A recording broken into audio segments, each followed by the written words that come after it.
हैं। इस वक्त हम खड़े हैं विकास भोंडे के खेत में। ये ग्राम बोरगांव में आता है और ग्रिड भी यहाँ बोरगांव में लगता है। आइए यहाँ पर जो 100 का ट्रांसफार्मर लगा हुआ है इस वक्त हम आपको दिखाते हैं यहाँ पर। आइए भाई साहब जरा इनको ट्रांसफार्मर दिखाइए।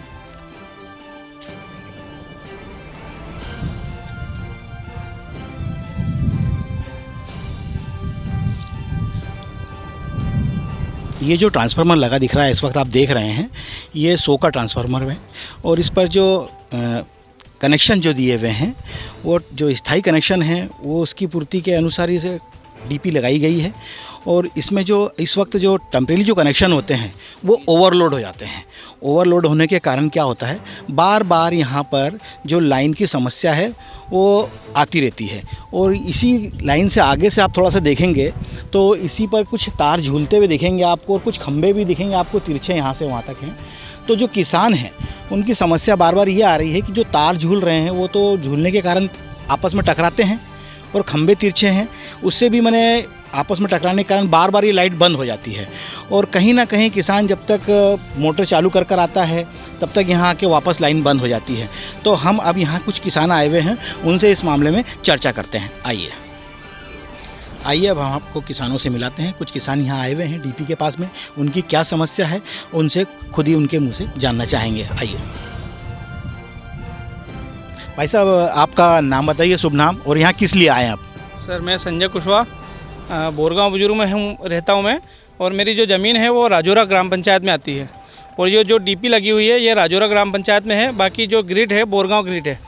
इस पे सर जो डीपी लगाई हुई है 100 की, उस पे सर कनेक्शन जो दिए हुए हैं उन्होंने टेम्परी और परमानेंट दोनों दिए हुए हैं। जो परमानेंट कनेक्शन है तो वो 100 की डीपी के हिसाब से ठीक है। बाकी इस पर सर अलग से टेम्परी कनेक्शन और दे दिए जाते हैं हर साल। और हमारी दिक्कतें होती है, हर बार वायर टूटना, करंट वहाँ तक नहीं पहुँचना हमारे खंभों तक, खेत में बार बार लाइट जाना, तार टूटेंगे तो हमारी मोटरें जलेगी, सभी चीज़ें होती है सर ये। और दूसरी कारण ये रहता है कि क्या है कि वोल्टेज सबसे ज़्यादा कम मिलता है। क्या है कि हमारे खेत तक जो खंभे जा रहे हैं वो आखिरी पोल है, वहाँ तक करंट ही नहीं पहुँच पाता है। तार क्योंकि इतने गल चुके हैं, कई जगह आप देखोगे तो इधर खंभों के ऊपर वहाँ पे आपको दिखेगा कि तार कनेक्ट किए हैं, बाद में जोड़े गए हैं। हर खंभे पे खंभे आड़े हो रहे हैं, मतलब कोई ध्यान नहीं है प्रशासन का भी। तो आपने इस बारे में कहीं कुछ अधिकारियों को जानकारी दी थी क्या? सर जो लाइनमैन वगैरह हैं उनको हमने कई बार बोल चुके हैं इस बारे में, तो वो आते हैं बेचारे, करके भी जाते हैं। बाकी वो इतना सपोर्ट नहीं दे पाते हैं वो और 2-4 दिन में टूट जाते हैं तार, वायर बदलते भी हैं फिर भी टूट जाते हैं। उनको मतलब जो ढंग से जो करना चाहिए कि भाई वायर चेंज हो जाए या फिर जो नई डीपी डल जाए एक अलग से, तो उसमें हमको करंट सही ढंग से पहुंच जाए। आज अगर हमारी फसल बोई हुई है सर, तो जो हम फसल बोते तो हैं कि ये आज से कि हम कुछ पैदा करें, इससे कुछ हमें मुनाफा प्राप्त हो। बाकी आखिरी में ये होता है कि हाथ में कुछ नहीं, फसल या तो जल जाएगी या तो कोई अगर आएगी भी तो एकदम बहुत कम मात्रा में, जिससे कि हमारा गुजारा भी नहीं होगा और हमारा जो खर्चा वो भी नहीं निकलेगा। तो इससे अच्छा है कि या तो हम कुछ कर लें या प्रशासन कुछ कर दे। अब अगले किसान यहाँ कुछ और खड़े हुए हैं, अब उनसे चर्चा करते हैं। आप में से बताइए, आप भाई साहब कौन बोलना चाहेगा? आपका नाम बताइए। मुरार कुशवाहा, मैं भी बोरगांव रहता हूँ। मेरी ज़मीन भी राजौरा में है और डीपी जो है विकास भाई के यहाँ से है और पोल हमारे जो है आखिरी में है, जिसमें करंट नहीं जा रहा है। हमेशा यही है, भर सीजन पे नदी में कनेक्शन जो है वो डायरेक्ट चलाते तार, देखो आप भी यहाँ डीपी पे से डायरेक्ट सब चल रहे हैं और हमारे वहाँ तक करंट नहीं जाता है। हमारी मोटरें भी नहीं चलती है, कभी रात में कभी दिन में भी नहीं चलती है। तो ये समस्या हल करना है। ये हम फसल बोने के बाद में उसका एवरेज निकालेंगे तो क्या निकलेगा, मोटर में भरेंगे या दौड़ा धाप में भरेंगे कि क्या करें? तो आपका कहना है कि जो यहाँ कनेक्शन लगे हुए हैं इसी के कारण क्या है, करंट आप तक, बिजली वहाँ तक नहीं पहुँच पाती सही तरीके से? हाँ, तो ये देखो ना, ये यहाँ पे सब सर्विसें डायरेक्ट कटआउट से लगी हुई है, डीपी से लगी हुई है। डीपी से लगने से वोल्टेज हमारे वहाँ जाना ही नहीं चाहता, यही ड्रॉप हो जाता है। तो क्या करें हम? और कई अवैध कनेक्शन भी अभी, अब जैसे ये स्टार्ट हो गया है, सीजन चालू हो गया गेहूं का, फसल का, रबी खरीफ का, तो इसमें नदी एकदम मुहाने पे है डीपी के, तो वहाँ पे भी सर कई कनेक्शन ऐसे अवैध खड़े हो जाएंगे कि जो डायरेक्ट रात में चला लेंगे, तो हमारे तक तो वोल्टेज वैसे भी नहीं पहुँचना है ना साहब। तो इसका कुछ निराकरण करे विभाग। नबू जी बताइए, आपकी क्या समस्या है? अरे सर, यहाँ सबसे मेन समस्या तो ये है कि बिजली विभाग वाले को 4 बार बोल दिया हमने कि भाई ये लाइन समस्या बहुत है, वोल्टेज कम मिल रहा है हमको। तो वो हमको बोलता है कि तुम इलेक्ट्रिक ट्रांसफार्मर ले लो। तो हमारा मतलब है कि हम तो स्थायी लाइन वाले हैं और ये 30-32 साल से चल रही थी इसमें। अब ये 5 साल से वोल्टेज कम मिल रहा है हमको। हर बार परेशान हो रहे हैं हम कि भाई लाइनमैन को बोलना, तो बोले कि यार हो जाएगा, काम कर देंगे। वो बोले साहब को बोला हमने, तो साहब बोले कि अभी उनकी लिखा पढ़ी पहुँचा दिया, अभी लग जाएगी, ये सब हमको बोल देते हो। 2 साल से घुमा रहे अभी तक वही। तो स्थायी लाइन वाले को तो परमानेंट लाइन मिलना चाहिए कि नहीं भाई? जो उन्होंने टेम्परी कटवा रहे तो उनको अलग टेम्परी डीपी दे दो। तो आपका कहना है कि जो स्थायी कनेक्शन वाले उसके लिए पर्याप्त है और जो टेम्परेरी कनेक्शन लेते हैं उनके लिए अलग से डीपी की व्यवस्था करना चाहिए। यही तो हमारी गुजारिश है सर, इस पे स्थायी भी कनेक्शन कुछ बहुत ज़्यादा बढ़ चुके हैं जो इसका लोड से ज़्यादा है। पहले जब आज से 10 या 20 साल पहले जब भी इस पे लोड था तो 5 से 7 किसानों के लिए था, और अब इस पे कम से कम 25 से 30 किसान और नए जुड़ गए हैं जो स्थायी कनेक्शन वाले हैं, उनको भी लोड दे दिया है इन पे। तो सर वो लोड कहाँ से सहन करेगी? इसलिए हम ये चाहते हैं कि जो डीपी भी बड़ी हो या तो डीपी 2 डले, और जो परमानेंट कनेक्शन वाले हैं उनको डीपी अलग मिल जाए, और जो टेम्परी कनेक्शन वाले हैं उनको डीपी अलग मिल जाए। हमारी यही गुजारिश है प्रशासन से। कहीं ना कहीं शासन को इस ओर ध्यान देना पड़ेगा। आइए अब हम चल के आपको अगली और जो डीपी है उसके मामले में भी जानकारी देते हैं।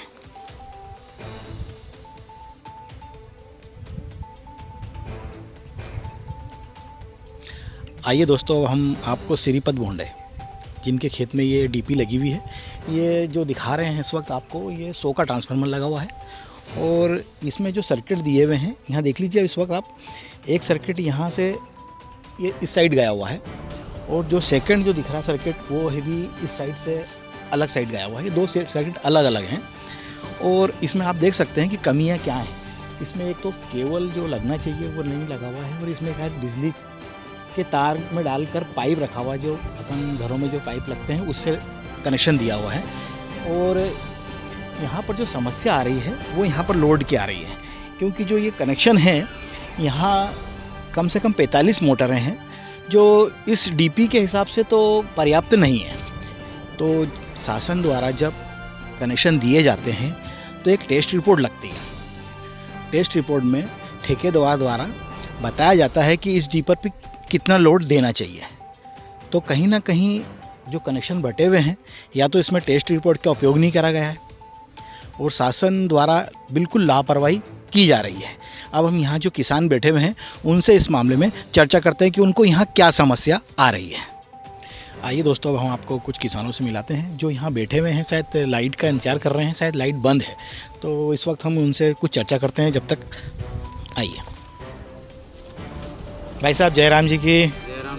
भाई ये बताइए, आप लोग यहाँ इस वक्त क्यों बैठे हुए हैं और क्या कारण है आपका? भाई देखो, हम तो लाइन से बहुत परेशान हैं क्या, और ये डीपी बहुत ओवरलोड है, हमारी मोटरें नहीं चल रही है।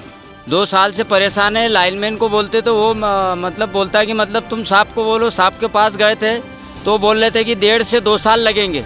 जब तक क्या ज़मीन को मतलब पड़ती रहने देंगे हम? बहुत परेशान है, मतलब 2 साल से बोल रहे पर कहीं सुनवाई नहीं हो रही है क्या। तो आपने साहब को कारण बताया था कि आप क्यों गए हैं उनके पास में? थोड़ा सा विस्तार में समझाइए आप थोड़ा सा। वो इसके लिए गए थे कि भाई हमारी मोटरें चल नहीं रही, हमको एक डीपी वहाँ और डाल के दो तुम। एक डीपी मतलब एक कनेक्शन पे करो और एक दूसरे उस पे डालो। तो बोल रहे थे कि 1.5 से 2 साल लग जाएंगे क्या।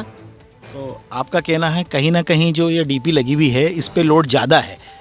हाँ, हमारा मतलब हमारे इसमें ज़्यादा आ रहा। वो बोल रहे कि हमारे इसमें मतलब दायरे में मतलब ओवरलोड डीपी नहीं है वो, तो फिर मोटरें क्यों नहीं चल रही भाई? तो ओवरलोड तुम्हारे दायरे में तो क्यों नहीं चल रही है मतलब? तो इसमें कितनी मोटरें ऐसी 100 के ट्रांसफार्मर में? लगभग 45 मोटर है। 45 मोटरें हैं। तो इसमें आप भाई साहब, आपका खेत तो मैंने सुना है बहुत पास में है, तो आप इसमें होते हुए हम मोटर जैसी चालू करते हैं और चालू करते पानी भी नहीं डांड में आता ना, लाइट और चले जाती है, फेस उड़ जाता है। दिन में 2-3 बार तो डीपी पे आना पड़ता है। तो डीपी पे आपको आना पड़ता है, तो यहाँ कुछ पोलों की भी कुछ समस्या है क्या ऐसा? हाँ, पोलों की समस्या है। 3 पोल हमारे सर्किट पे मतलब पूरे ख़त्म हो गए। लाइनमैन को 2 साल हो गए बोलते बोलते, पर अभी तक कोई सुनवाई लाइनमैन भी नहीं ध्यान देता ना, साहब भी नहीं। मैंने तो 1 बार नहीं 10-10 बार बोला है, पर कोई ध्यान देने को तैयार नहीं है। तार भी सब झूल गए हैं, पूरी चिपलियाँ मतलब पुरानी लाइन है वो, पूरी ख़त्म हो गई है। भैया अभी तो हम रस्तनपुर पिपलोद गए थे साहब के पास, उनको बोला कि हमारी डीपी अभी डीपी पे मोटरें ज़्यादा है, तो बोले कि और लोड तो नहीं है तुम्हारी डीपी पे, पर वो बोल रहे हैं बोले कि कोई स्थायी कनेक्शन वाला है तो उसके लिए नई डीपी नहीं डालने के, वो कभी टेम्परी कटवाता है तो उसके लिए हम बोले 25 की डीपी डाल देंगे, बोले अलग से टेम्परी वालों के लिए है डीपी और स्थायी के लिए डीपी नहीं है। सकते हैं, पर जो परमानेंट है, जो 20 साल से बिल रेगुलर भर रहे हैं, उनके लिए परेशानी है कि वोल्टेज नहीं मिल रहा, उनके लिए डीपी नहीं डाल सकती, मतलब टेम्परी वालों के लिए अलग से डीपी डाल देंगे। तो कहीं ना कहीं शासन किसानों के साथ मेरे ख्याल से तो मजाक कर रहा है कि जो स्थाई वाले हैं, जो 12 महीना बिल भरते हैं, उनके लिए कनेक्शन या डीपी नहीं मिल सकती है, और जो अस्थाई वाले हैं उनके लिए कनेक्शन मिल सकता है। को राजौरा की जो समस्या थी किसानों की, उनके लिए हम आपको भारतीय किसान संघ के जिला संयोजक से भूपेंद्र जी से संपर्क करते हैं और उनको इस समस्या से अवगत कराते हैं। भूपेंद्र जी बताइए, आप जो यहाँ राजौरा और बोरगांव की जो ग्रिड की समस्या है, उसको लेकर किसानों ने जो समस्या हमें बताई है, उसी समस्या को लेकर हम आपके पास आए हैं, तो बताइए आप इसके लिए आपका क्या विचार है? देखिए, राजौरा ही नहीं, बोरगांव ही नहीं, सारे क्षेत्र में बिजली की भयंकर समस्या है, लो वोल्टेज ट्रिपिंग, और इसको लेकर हम समय समय पर हमारे पंधाना का जो एमपीईबी विभाग है वहाँ पर जाते हैं और किसानों की समस्या दूर करवाते हैं। जैसा आप बता रहे राजौरा और बोरगांव क्षेत्र, तो हम उन किसानों की भी समस्या को तत्काल दूर करवाएंगे प्राथमिकता से। उनमें कई किसानों का कहना है कि जो हमारे जो स्थायी कनेक्शन है, उनके हिसाब से जो डीपी लगी हुई हैं वो पर्याप्त रहती हैं, मगर जो इस वक्त जो टेम्परेरी कनेक्शन लेते हैं उनके कारण ओवरलोड हो जाता है और बार बार लाइटें जाती हैं, तो इससे काफ़ी किसानों को भी समस्या आ रही हो। किसानों ने जो अभी दुरुस्तीकरण करना चाहिए, माने जैसे ही भी किसानों का जो इस वक्त पानी की आवश्यकता है और लाइट की आवश्यकता है, कहीं ना कहीं शासन द्वारा इस जो लाइनें जितनी रहती हैं उनको मेंटेनेंस किया जाता है, तो यहाँ भी कहीं ना कहीं शासन चूक कर रहा है, तो उसके बारे में भी थोड़ा सा बताएंगे आप, क्या चर्चा करेंगे आप उनसे? जी बिल्कुल। देखिए, हम तो कहते हैं कि किसान को केवल 3 से 4 महीने बिजली लगती है और वो बिल पूरा 12 महीने का भरता है स्थायी कनेक्शन वाले। तो एक तो इनको पर्याप्त मात्रा में पैसा किसान के द्वारा पहुंच रहा है, क्योंकि जून जुलाई से लेकर अक्टूबर तक उसे पानी की कोई आवश्यकता नहीं रहती है, क्योंकि बारिश का समय रहता है। उसके बाद मार्च के बाद में उसके खेतों में पानी नहीं, कुओं में, ट्यूबवेल में सभी सूख जाते हैं, है ना। तो बिजली सबसे कम अगर यूज़ कर रहा है तो वो है किसान, और सबसे ज़्यादा बिल भर रहा है तो वो है किसान। फिर भी उससे पर्याप्त बिजली नहीं मिलती है। इनके लाइनमैनों को, इनके कर्मचारियों को, जेई को, एई को केवल 3 से 4 महीने केवल नौकरी करना पड़ती है अच्छे तरीके से। उसके बाद में पूरे 8 महीने क्या करते हैं ये मेंटेनेंस के लिए, इनको काफ़ी समय मिलता है। लुंज पुंज तार व्यवस्था झूल रहे हैं, कहीं जानवर मर रहे हैं किसानों के, है ना, कितनी सारी दुर्घटनाएं होती है, तो इनके पास काफ़ी समय होता है काम करने के लिए। लेकिन वो एन वक्त पर इनकी भी आंखें कुंभकर्ण नींद में सोए रहते हैं, और एन वक्त पर आंखें खुलती है तो फिर वो बोलते हैं कि हम आपके यहाँ आए कि वहाँ के आए। किसान खुद अपने जगह जगह वो डीओस बिठाते हैं, लाइनमैनों की कमी है, तो हम समय रहते इनको कई बार ज्ञापनों के माध्यम से अवगत कराते हैं कि आप अपनी व्यवस्था पहले सुधार लिया करें सीजन के, तो भी इनके कानों पर जू नहीं रखती है। इसलिए हम अभी आने वाली 22 तारीख को भोपाल में शंखनाद करेंगे और सीएम के घर का घेराव करेंगे। पूरे मध्य प्रदेश के किसान एक ही जगह पर एकत्रित होंगे। उसका हमने नाम दिया है ग्राम सभा से विधानसभा, मतलब प्रत्येक घर से एक किसान जाए, और जो किसान जो बेचारे भटक रहे हैं, जिनकी सुनवाई नहीं होती, उनसे मेरी अपील है भारतीय किसान संघ जिला संयोजक होने के नाते कि वो भारतीय किसान संघ से जुड़े और अपनी समस्याएं से हमको अवगत कराए, ताकि हम उनकी तत्काल समस्याओं का निराकरण करवा सकें। धन्यवाद।